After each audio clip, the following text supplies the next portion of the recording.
King Ferdinand and Queen Isabella took up residence in their new Islamic palace. They liked what the Moors had built, but they just didn't like the Moors. And the fall of Granada did not immediately signify the demise of Islam on the peninsula, because according to the terms of the capitulations, the Muslim population who remained behind were allowed to keep their religion, their laws, their customs, and their property. And those who wanted to leave could leave. So 200,000 Muslims left for North Africa, 300,000 remained, and they stayed down there in the Al-Bayazin quarter.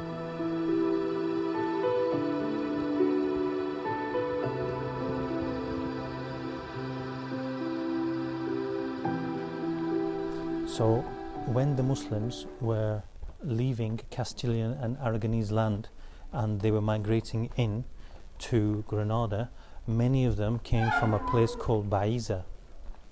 And in Arabic, when the language that they spoke, the people of Baiza would be called Bayazin. So because so many of these Bayazin people from Baiza ended up here in Granada, the district, the old Muslim quarter, ended up being called the Al-Bayazin, which today they pronounce the Al-Basin. In 1492, the same year that Ferdinand and Isabella took their seats in the Palace of Alhambra, they decided to evict the Jews from Spain. And the Jews had always lived with or under the Muslims in Al-Andalus and were never evicted. However, Ferdinand and Isabella decided to follow suit with the rest of Europe, who had already evicted their Jews. 7 years later, in 1499, the Muslims were not happy with the treatment that they were getting from Ferdinand and Isabella. They felt that they were being harassed by them. Therefore, they revolted, and it took 3 years for Ferdinand and Isabella to put down this revolt, finally ending in 1502. The problems for the Muslims now was that Ferdinand and Isabella claimed that this revolt broke the Treaty of Granada, which was signed on behalf of the Muslims by Boabdil. Therefore, the Treaty of Granada was null and void, and therefore they did not have to show any religious tolerance, which was in that treaty. And a sign of this religious tolerance that was gone down the bin now is this building here behind me, because this is the Cathedral of Granada, but it used to be the main mosque of Granada.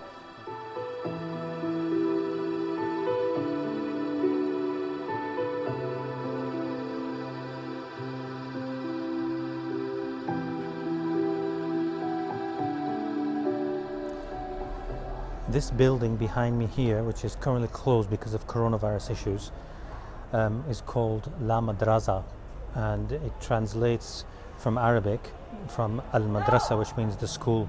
And it used to be the place where Muslims would come and study the Islamic sciences such as Quran, Tafsir, Hadith, Fiqh, Usul, all these different Islamic sciences, and therefore learn their religion and be able to spread their religion and to teach their religion to many other Muslims in the city of Granada. However, in 1501, Ferdinand and Isabella decided that all Arabic books had to be burnt. Therefore, places like this became obsolete. What they were trying to do was distance the Muslims from their religion. If you can take them away from their holy books and their holy texts and the Arabic language, then you can slowly get rid of Islamic concepts from their mind. And hopefully, from their point of view, their children wouldn't be able to access them in the first place anyway when they're growing up.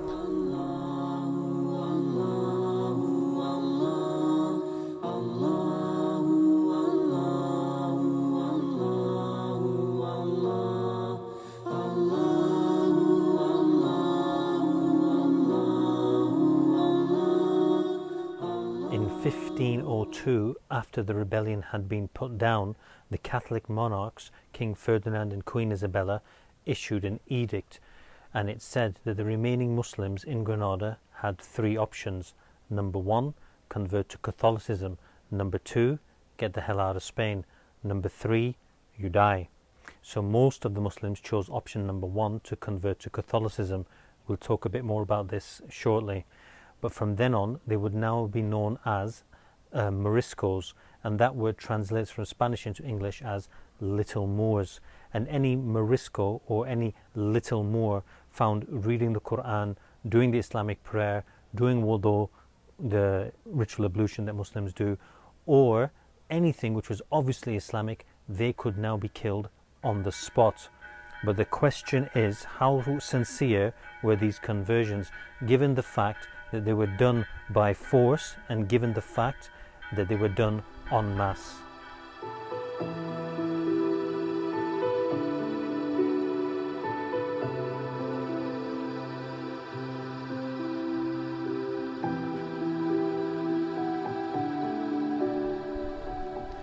Most of the Moriscos remained faithful to Islam, and they would practice Christianity outwardly when in public, but when they went home they would practice Islam in secret.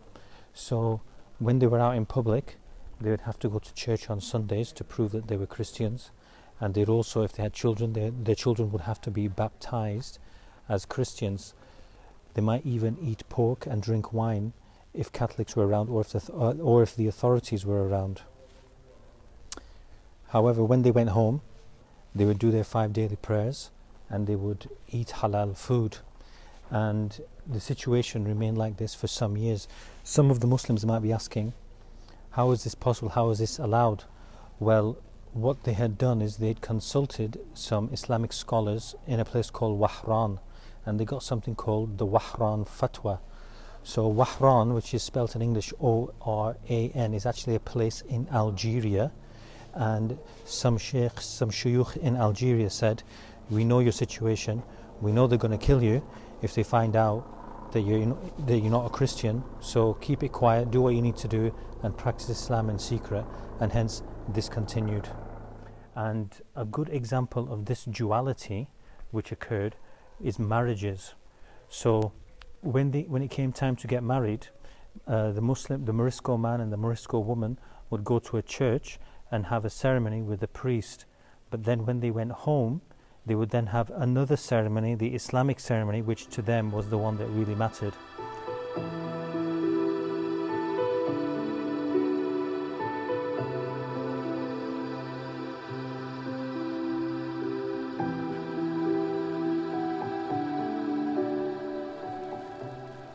The edict of forced conversion really affected the people living in the city of Granada, whereas those people who were living in the countryside of Granada, they weren't really affected at all, because it would have been too hard for the authorities to spy on so many different people covering such a great landmass.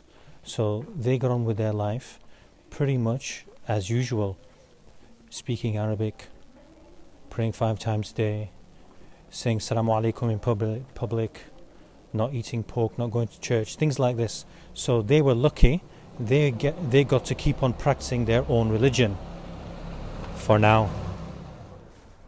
This building behind me is the Royal Chapel. It's where Ferdinand and Isabella are buried, and I've been in and I've had a look, but unfortunately there's no videos and no pictures, so sorry guys. But when they died, you would have hoped that their attitude towards the Moriscos would have died with them, but unfortunately it didn't. Much the same was carried on in the reigns of future monarchs such as King Charles and King Philip.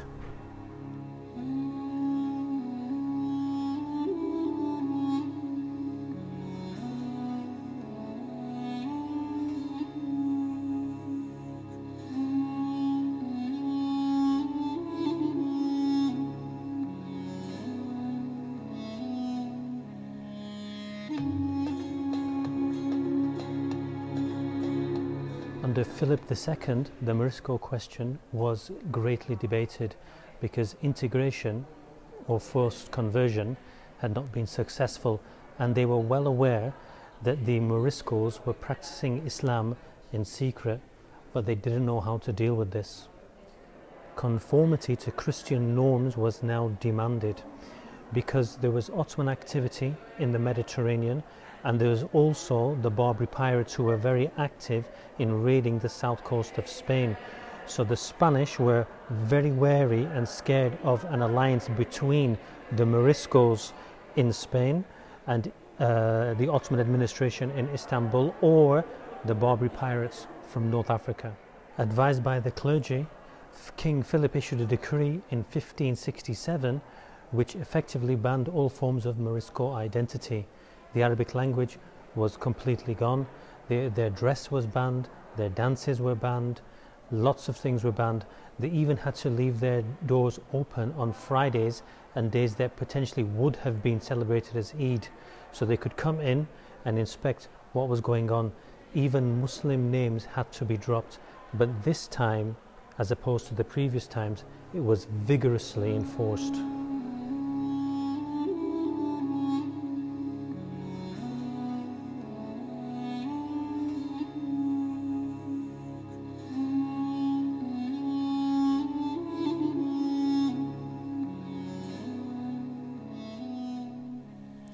The following year, the Moriscos in 1568 decided enough is enough.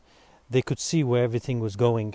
Slowly but surely the restrictions upon them were becoming stricter and stricter and stricter, and they could see that who they were and their very existence, their very being was being denied to them.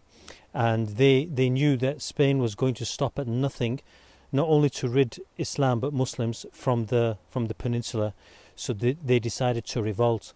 But this revolt wasn't any revolt. This revolt was a lot more coordinated than the first one, and it took place here in the Al-Pujara mountains.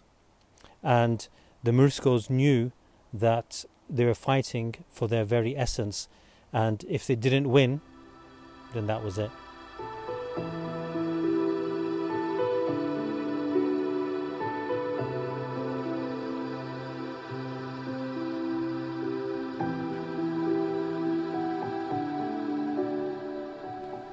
This revolt by the Moriscos took the form of a guerrilla warfare campaign, and it was led by a man called Aban Humayya, and he would prove to be the last leader that the Muslims ever had in Spain. And this revolt took place from castles like I'm standing in now. This one is called Laranjan Castle in the Al-Pujara mountains. But Aban Humayya was not his real name. His real name was Fernando de Valor. Very Spanish sounding. That's because, remember, the Moriscos were not allowed to have Muslim names anymore. So when the edicts from King Philip came, they thought, forget it. Instead of just saying we're Catholics and having Islam in our hearts, we're going to declare our Islam openly and we're going to fight. So Fernando de Valor became Aban Humayya. But Aban Humayya is a Spanification of his Arabic name, which was Ibn Umayyah. And if you remember, Ibn Umayyah means son of an Umayyad, and the Umayyads were the leaders and the rulers that brought Islam to this peninsula in the first place.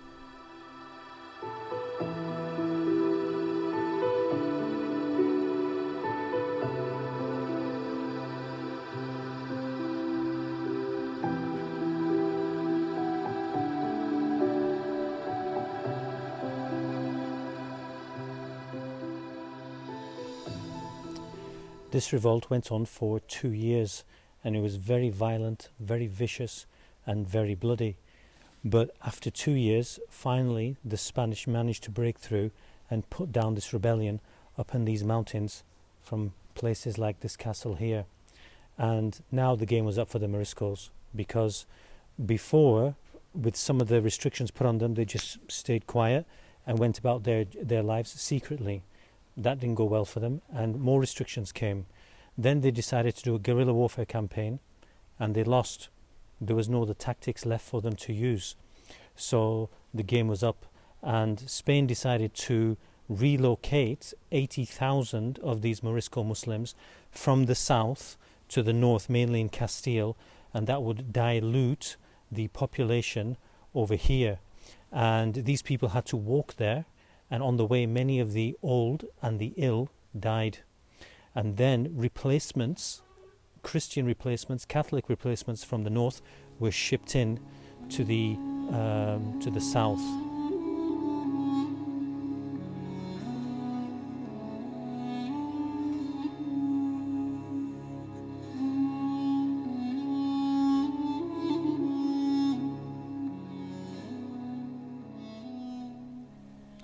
Whatever the Spanish decided to do now with the Morisco Muslims would be absolutely unchallengeable by them. So in 1582, the Spanish authorities met to discuss what should happen and what they should do with these people who had obviously not wanted to adopt the Catholic faith, who wanted to remain Muslim, who practiced Islam in secret, and finally did an open rebellion which they had to put down. And various solutions were put forward. Some people said that they should forbid marriages between Morisco Muslims, and that way then they'd get diluted out. Other people came up with the idea of castration for the males, so they couldn't have any children. But finally it was agreed that in 1609 all the Morisco Muslims should be expelled from Spain and never return. So over the next 4 years, all the Muslims made their way towards the south coast, and on the way a lot of them were harassed and even robbed by some of the local Catholic population, and by the time they got to the coast they didn't have much money left. But by 1613 virtually all of them were on the coast ready to go.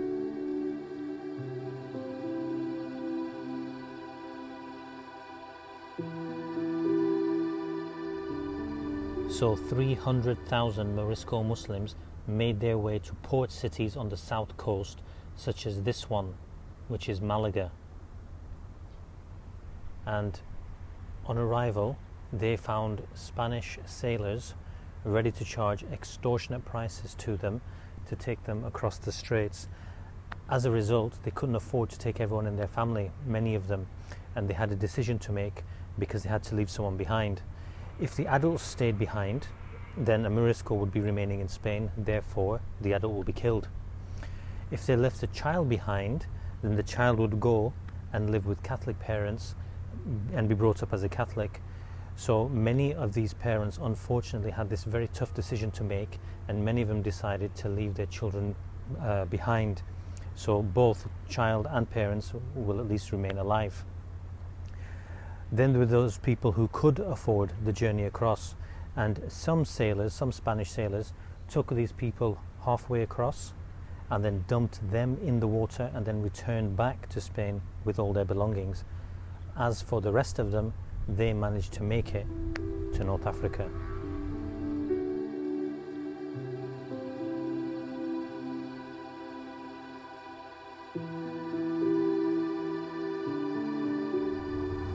The Muslims first arrived on the Iberian Peninsula in 711 AD, and the expulsion of the last Morisco occurred in 1613.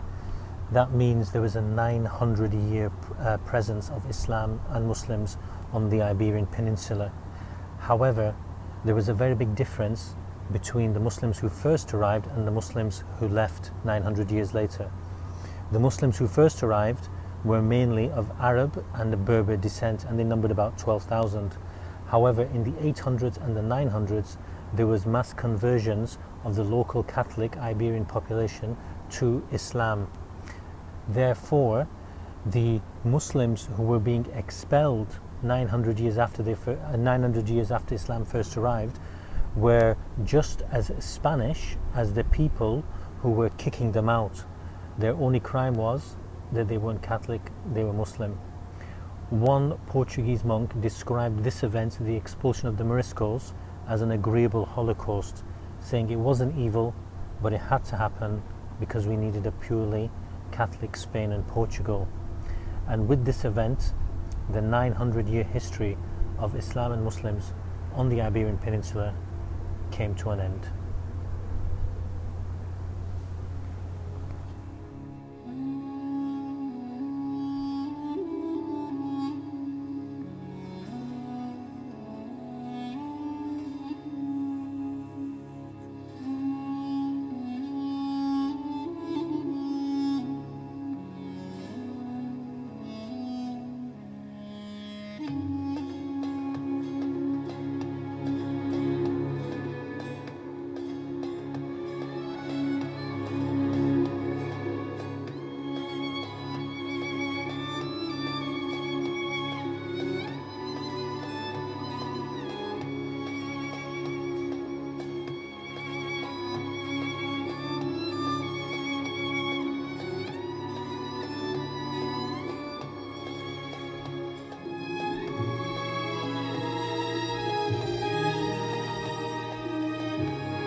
I hope you enjoyed my series on the history of Al-Andalus, Islam in Spain and Portugal.